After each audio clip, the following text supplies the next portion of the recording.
नमस्कार, मैं Dhananjay Kumar, the public India में आपका स्वागत है।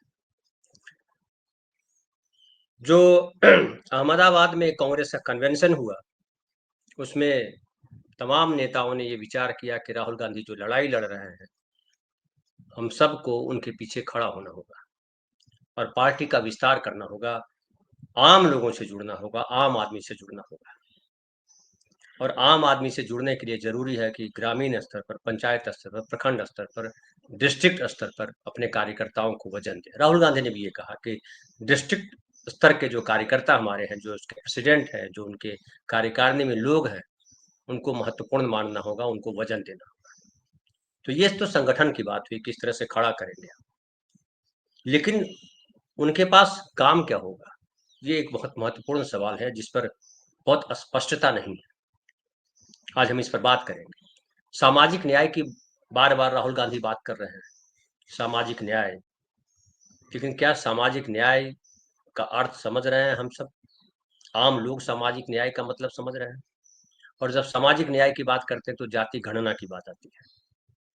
लेकिन जब जाति गणना की बात करते हैं तो ये लगातार देखा जा रहा है कि जो सवर्ण क्लास है उनको लगता है कि जाति गणना उनके खिलाफ है, क्योंकि जातियों के आधार पर जब सत्ता में हिस्सेदारी मिलेगी, या जातियों के आधार पर नौकरियों में हिस्सेदारी मिलेगी, या जातियों के आधार पर शिक्षा में हिस्सेदारी मिलेगी और दूसरी जगहों पे हिस्सेदारी मिलेगी, तो उससे सवर्णों का अधिकार कम हो जाएगा। राहुल गांधी जब बोलते हैं कि 90% जिनका हिस्सा है वो 10% भी नहीं है, हमें उनको हिस्सा दिलाना है, तो उससे जो बोध जाता है वो जाता है कि सवर्ण क्लास के जो लोग हैं, जो 90% चीजों पे कब्जा जमाए हुए हैं, उनका हिस्सा कटेगा, उनका हिस्सा बटेगा। इसलिए आप गौर कीजिएगा, जो सवर्ण आम तौर पे जो सवर्णवादी लोग हैं या जो सवर्ण हैं, वो इसका विरोध करते हैं, आरक्षण का विरोध करते हैं।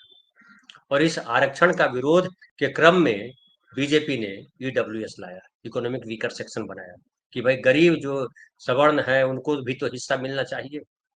और सबने कहा कि हाँ सही है।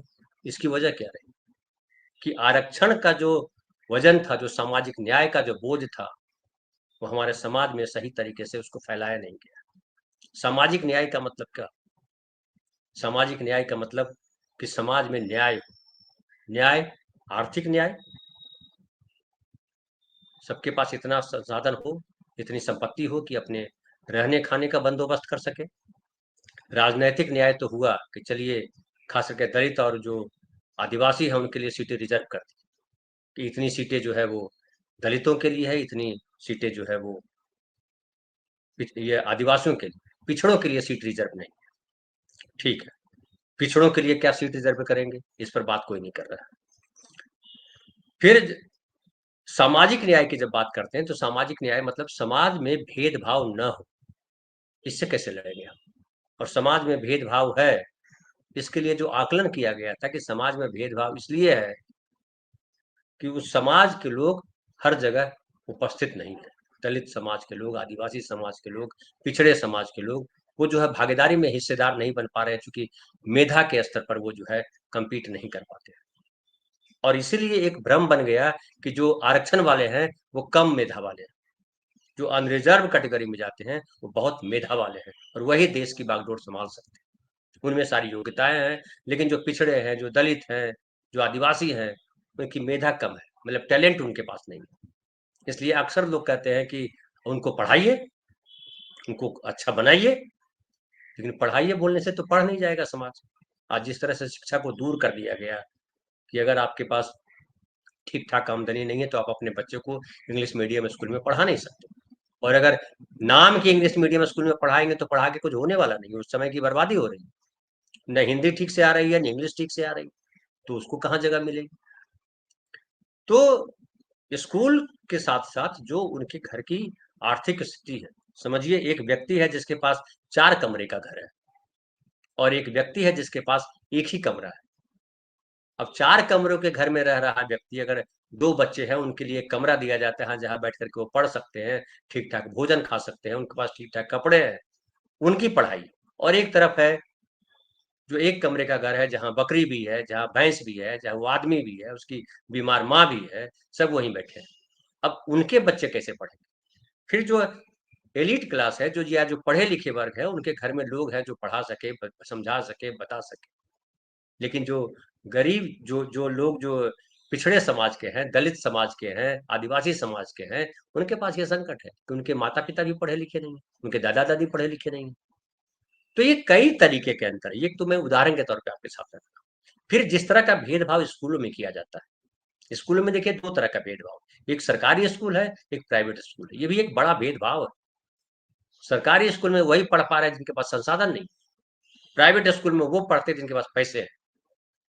तो प्राइवेट स्कूल का मुकाबला सरकारी स्कूल से कैसे कराएंगे, जबकि सरकारी स्कूल में अपने संविदा पे टीचर बहाल करते हैं। सरकारी स्कूल में ढेर सारे सरकारी स्कूल है जहाँ पे क्लासरूम ठीक से नहीं, वहाँ वॉशरूम नहीं है, वहाँ पंखा नहीं है, वहाँ तमाम तरीके की दिक्कतें हैं, टीचर नहीं है। टीचर है तो उनकी परमानेंट नौकरी है, कोई देखने वाला नहीं है, और वो टीचर नहीं आते हैं, लगातार गायब रहते हैं टीचर। ढेर सारी शिकायतें।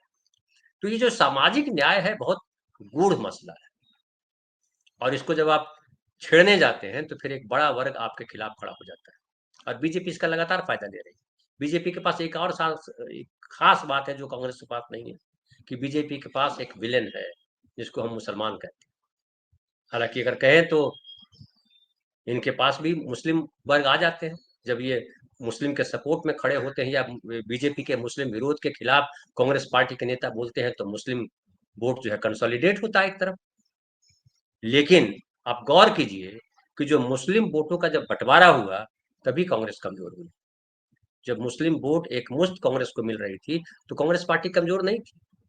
और वो तमाम रीजनल पार्टियां, वो चाहे जनता दल यू हो, चाहे वो आरजेडी हो, चाहे वो समाजवादी पार्टी हो, चाहे वो ममता बनर्जी की पार्टी हो, चाहे महाराष्ट्र में और पार्टियां, ये सब मजबूत हुई, उनको मुस्लिम वोट मिले, और कांग्रेस लगातार कमजोर होती रही। एक तो बड़ी वजह ये रही। दूसरा ये रहा कि कांग्रेस लगातार जमीन से कटती चली गई। और मैं अगर कहूं सही सही, तो 77 के बाद जो इंदिरा जी आ गई जीत करके, और उसके बाद उनकी हत्या हो गई, राजीव गांधी आए, तब से कांग्रेस पार्टी लगातार जनता से कटती चली गई। और वो कटान जो है वो मनमोहन सिंह की सरकार तक रहा। मनमोहन सिंह की सरकार के दौरान 10 साल में बहुत बढ़िया काम हुआ, इससे कोई इनकार नहीं करता है। जो समझदार व्यक्ति है, जो निष्पक्ष जिसको कहते हैं, जो देश और जनता को समझते हैं, कि राइट टू फूड मिला, राइट टू एजुकेशन मिला, राइट टू इंफॉर्मेशन मिला, ये किसानों के लिए लॉ बने, लैंड एक्विजिशन एक्ट बना, तमाम चीजें हुई, बहुत सारे परिवर्तन हुए। हालांकि कई लोग कहते हैं कि वो परिवर्तन जो हुए वो कम्युनिस्ट पार्टी के दबाव में हुए, जैसे भी हुआ। लेकिन ये जो परिवर्तन हुए, इसको आम आदमी तक ले जाने का काम नहीं कर सकी कांग्रेस। और जो बीजेपी का एजेंडा रहा, जो मंदिर मस्जिद रहा, वो सबसे ज्यादा हाईलाइट रहा, क्योंकि मुसलमान विलन के तौर पे खड़े किए गए। मुसलमान जो अगर कांग्रेस की तरफ खड़े रहते तो शायद इतनी दुर्गति नहीं होती, लेकिन मुसलमान का कांग्रेस से भी मोह भंग हुआ, और लोगों ने माना कि कांग्रेस के रिजीम में भी हमारे साथ न्याय नहीं हुआ। वो जो साहबानों केस हुआ और जो बाबरी मस्जिद कांड हुआ, वो दोनों को अगर मिला दीजिए, तो मुसलमानों का बड़ा वर्ग जो है वो खिलाफ खड़ा हो गया कांग्रेस पार्टी का, और कांग्रेस की दुर्गति के कारण नरसिम्हा राव उसके कारण बताए जाते हैं, और राहुल गांधी इस बात को समझ रहे हैं। लेकिन सामाजिक न्याय की जिस बात को राहुल गांधी लेकर चल रहे हैं, वो उसमें गड़बड़ी यहाँ हो जाती है कि सामाजिक न्याय को क्या हम या कांग्रेस के नेता भी समझ पा रहे हैं? अगर समझ पा रहे होते तो कांग्रेस के भीतर जो असंतोष है, और अभी जो राहुल गांधी स्लीपर सेल की बात कर रहे हैं, स्लीपर सेल खत्म नहीं हुए। जो सवर्ण और गैर सवर्ण में जो बंटवारा है, जो सवर्ण ओबीसी भी कही है, ओबीसी में भी कई जातियां हैं जो सवर्ण की तरफ हो गई है, वो उनकी हिस्सेदारी बढ़ी है व्यवस्था में, और उनको लगता है कि हमारे नीचे हैं ढेर सारे लोग जिन पर हम शासन कर सकते हैं। तो वो भी जो है बीजेपी के साथ जाके खड़े हो जाते हैं। इसलिए राहुल गांधी ने कहा कि हमने दलित, मुस्लिम और सवर्ण के साथ तो संबंध रखा, लेकिन पिछड़ों के साथ संबंध नहीं रखा। ये उन तक मैसेज दिया गया। पिछड़े 65%, 63%, 60% लोग हैं, और पिछड़ों के साथ आरक्षण जो है 27%।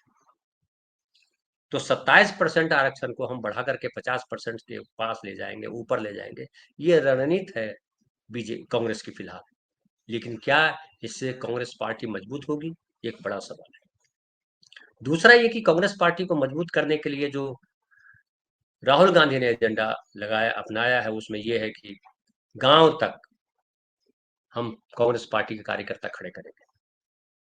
लेकिन गांव तक कांग्रेस पार्टी के कार्यकर्ता खड़े करने के लिए जो मूल मंत्र देना होगा, क्या वो मूल मंत्र तैयार किया है राहुल गांधी जी ने, कांग्रेस ने तैयार किया है? वो मूल मंत्र क्या है? अब एक एग्जाम्पल के तौर पे मैं देता हूँ कि अभी बहुत चर्चा में आया कि वहां राजस्थान के जो विधानसभा के विपक्ष के नेता हैं, जूली साहब, वो एक मंदिर में गए। वो दलित समाज से आते हैं, वो मंदिर में गए और उनके आने के बाद जो एक्स एमएलए हैं बीजेपी के, उन्होंने मंदिर को धुलवाया बाकायदा गंगा जल से। और ये घोर जो है गैर संवैधानिक है, और ये एक जाति के खिलाफ हमला है। ये भी कहिए कि दलितों को किस तरह से देख रहे हैं। दलित और सवर्ण, अगर दलित भी बड़ी संख्या में है। दूसरा प्रसंग मैं आपके साथ लाके देता हूं कि राणा सांगा को लेकर के जो रामजी सुमन ने कहा, और जिस तरीके से पूरे देश में विरोध का स्वर गूंजा कि करनी सेना तो निकली ही तलवार लेकर के सड़क पे। अभी 12 तारीख को क्या होगा वो देखने वाली बात है। लेकिन संसद में देखिए कितना हंगामा हुआ। राधा मोहन अग्रवाल से लेकर के तमाम नेता भिड़ गए कि ये तो बहुत भारी अपमान हुआ है देश का, राणा सांगा का अपमान देश का अपमान है। लेकिन क्या कभी किसी ने ये कहा कि जो राष्ट्रपति को नहीं जाने दिया मंदिर के भीतर क्योंकि वो दलित है, ये अपमान देश का अपमान है? कभी ये बात गूंजी? जो दलित नेता जिनको राजस्थान में जाने के बाद धोया गया मंदिर को और गंगा जल से राम के चरण पूजे गए, धोए गए, क्या वो दलित का अपमान नहीं है? क्या जो पूर्व मुख्यमंत्री हैं उत्तर प्रदेश के थे, जो अखिलेश यादव, वो जब एक मंदिर गया लौटे तो हाँ उनको धोया गया मंदिर को गंगा जल से, क्या ये पिछड़ों का अपमान नहीं है? ये मुद्दा बना नहीं बना? क्यों मुद्दा नहीं बना? क्यों मुद्दा नहीं बनाया उन लोगों ने भी? अखिलेश ने भी इसको मुद्दा नहीं बनाया, दलित राष्ट्रपति ने भी मुद्दा नहीं बनाया। दलित राष्ट्रपति का अपमान हुआ, तो राष्ट्रपति भी थे और दलित भी थे। न दलित का मुद्दा उन्होंने बनाया और न ही देश में राष्ट्रपति का मुद्दा बनाया कि राष्ट्रपति संविधान में सर्वोपरि प्रथम नागरिक है और नागरिकों के साथ जाति धर्म के आधार पर भेदभाव नहीं होगा। लेकिन रामनाथ कोविंद के साथ या द्रौपदी मुर्मू के साथ जो भेदभाव हो रहा है, हुआ मंदिर जाने के क्रम में ही लीजिए, क्या उसका किसी ने विरोध किया? जबकि वो असंवैधानिक है। आप धर्म के आधार पर या जाति के आधार पर भेदभाव नहीं कर सकते। लेकिन ये देश में मुद्दा नहीं बना। क्यों मुद्दा नहीं बना? सामाजिक न्याय को यहां से समझना पड़ेगा। कई लोग कह रहे हैं कि चाहिए था केस किया जाता, क्यों नहीं केस कर पा रहे हैं? राहुल गांधी ने बोला तो जरूर कि ये बहुत गड़बड़ हुआ, लेकिन जब असंवैधानिक है, गैर कानूनी है, तो मुकदमा होना चाहिए था उस एक्स एमएलए पे। मुकदमा क्यों नहीं किया? ये सवाल उठा रहे हैं कई लोग कि राहुल गांधी ने मुझे मुकदमा क्यों नहीं करवाया। सवाल ये भी उठा रहे हैं कि ये जो अखिलेश यादव ने मुकदमा क्यों नहीं किया, कि हमारे पीछे मंदिर कैसे धोया जा सकता है? ये बड़ा सवाल है। मुकदमा क्यों नहीं करते? दूसरे मामले पे मुकदमे दर्ज हो जाते हैं। राणा सांगे वाले प्रसंग पे मुकदमा दर्ज हो चुके हैं। तो यहां से भी सामाजिक न्याय को देखना पड़ेगा। क्या एक सामाजिक न्याय जो है और जो एक समावेशी राजनीति जो है, जो कांग्रेस की मूल राजनीति रही है, समावेशी राजनीति, कि हम जाति धर्म भाषा के आधार पर कोई भेदभाव नहीं करेंगे, जो संविधान कहता है। लेकिन हमारे समाज में जाति धर्म भाषा लिंग के आधार पर भेदभाव है, और बीजेपी के 11 साल के शासनकाल में ये भेदभाव, तमाम भेदभाव बढ़े। फिर भी कांग्रेस कमजोर है, बीजेपी मजबूत है। क्यों है? ये बड़ा गूढ़ है, इसको समझना होगा। हम इस पर फिर किसी दिन बात करेंगे, और आप भी इस पर सोचिए, कांग्रेस पार्टी भी इस पर सोचे, पूरे देश को सोचना चाहिए। क्योंकि सामाजिक न्याय, जाति गणना को लेकर के बहुत विरोध हो रहा है बहुत जगहों पे। तेलंगाना में ही जो जाति गणना हुई है उसमें वो नहीं हुआ है, वो जो बिहार में जिस तरह से जाति गणना हुई, और बिहार में जो जाति गणना हुई उसको फाइनली हासिल क्या हुआ? नवम अनुसूची में दर्ज नहीं हो पाया। वो नहीं बढ़ाया जा सकता जब तक कि संविधान में संशोधन नहीं होता, वो कैप। तो जाति, जनगणना, सामाजिक न्याय, आरक्षण, समावेशी राजनीति, ये तमाम एक दूसरे के रिश्ते तो हैं, लेकिन मधुर रिश्ते नहीं है। इसलिए सामाजिक न्याय कांग्रेस को कितना मजबूत करेगा, ये समझने वाली बात है। फिलहाल इतना ही। बहुत बहुत धन्यवाद। कल फिर बात करेंगे किसी नए विषय पर।